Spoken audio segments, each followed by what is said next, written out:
Imagine waking up tomorrow and you find that there are no cities, there are no towns. All the cities, all the towns have disappeared from the earth. No food, no technology, no electricity, no government, no funds.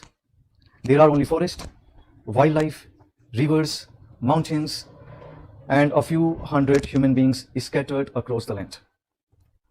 Now the question emerges, how will you survive? You would have to fight every day for the food.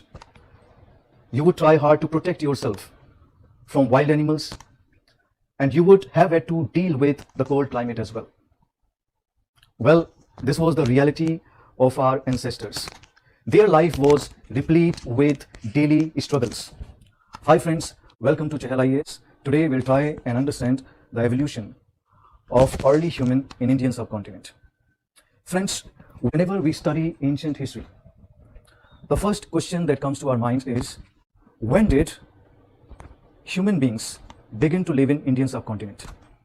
And this answer lies beneath your feet. Well, from Kashmir in north and Tamil Nadu in south, from almost entire Indian subcontinent, we have found primitive stone tools. And these stone tools are not ordinary tools.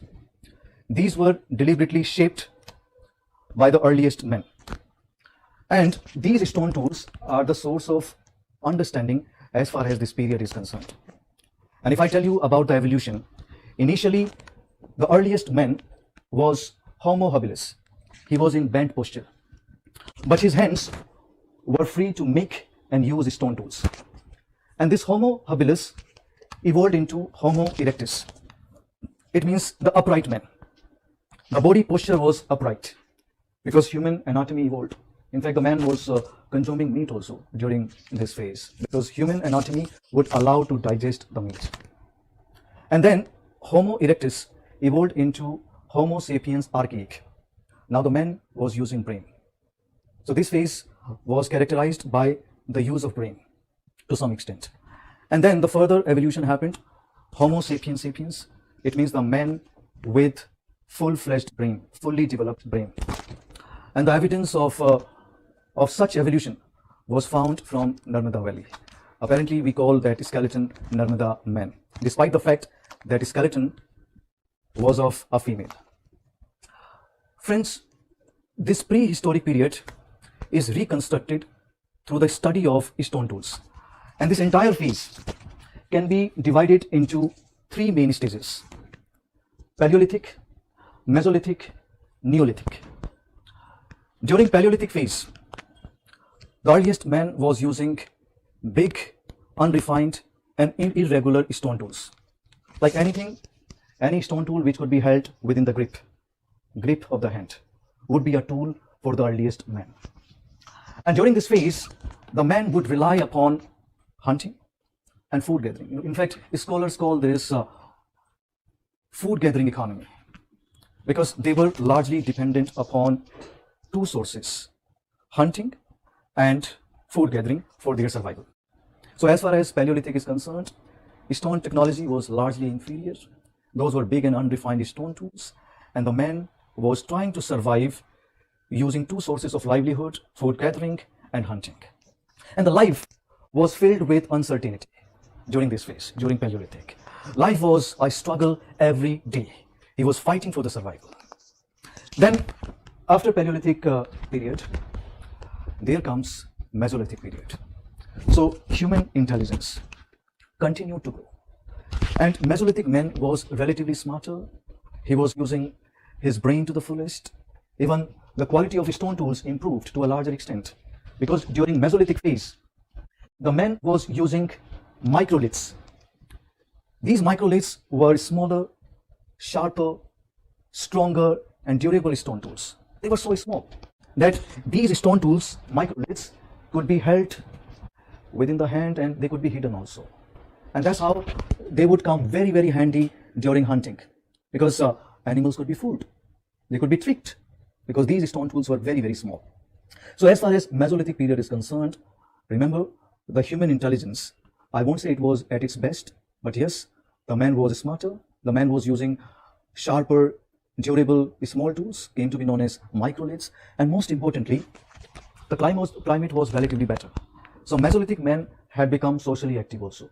So the social life was quite stable and highly organized during Mesolithic phase. And what about the livelihood? What about the economy? Well, during this phase also, the men would rely upon hunting, the men would rely upon food gathering. But in addition to that, and this must be noted, Mesolithic man was thinking about the food security, because population was also increasing, and he had to feed. The Mesolithic man had to feed, many mouths. So he was thinking about the food security, what he would consume after a month, what he would consume after 2 months. And for that, he was domesticating the animals. He domesticated goat, sheep. In fact, dog was the first, and dog is considered to be the first animal to be domesticated, but not for the consumption, but for the companionship. So during the hunting expeditions, these Mesolithic people would be accompanied by these dogs. Then there was this revolutionary phase, Neolithic. And why is it the revolutionary phase? Because it was one of the turning points in the human history. This Australian historian, V. Gordon Childea, uses the term, and in fact I can say he coined the term Neolithic Revolution to explain the remarkable developments which took place during this phase. Because Neolithic man took control of his life. He was producing his food. So for the first time in the history of Indian subcontinent, the man was producing the food. And it happened during Neolithic times. So the man was a farmer, and these were agricultural communities, and the earliest known village, as far as this phase is concerned, it's Neolithic. So during this phase, the farming had begun. Along with that, even the stone quality got better. Stone tools were highly polished. A lot of attention was given to aesthetics also. So these were durable, polished, refined, and stronger tools. And then a remarkable discovery took place after the end of this phase. And what was that discovery? This was the discovery of metal. Now the man knew something which was far more sharper, durable, and stronger than a stone tool. It was the metal. And the first known metal, or rather I can say the first widely used metal, it was copper. But did humans abandon stone tools? Well, no. Stone tools and metallic tools, that is copper, they were used simultaneously. And that's why we use the term Chalcolithic age for this particular phase. And these communities, these Chalcolithic communities, were also the agricultural communities. So friends, whenever you study ancient India, never think of the Stone Age as merely a phase with archaeological sites.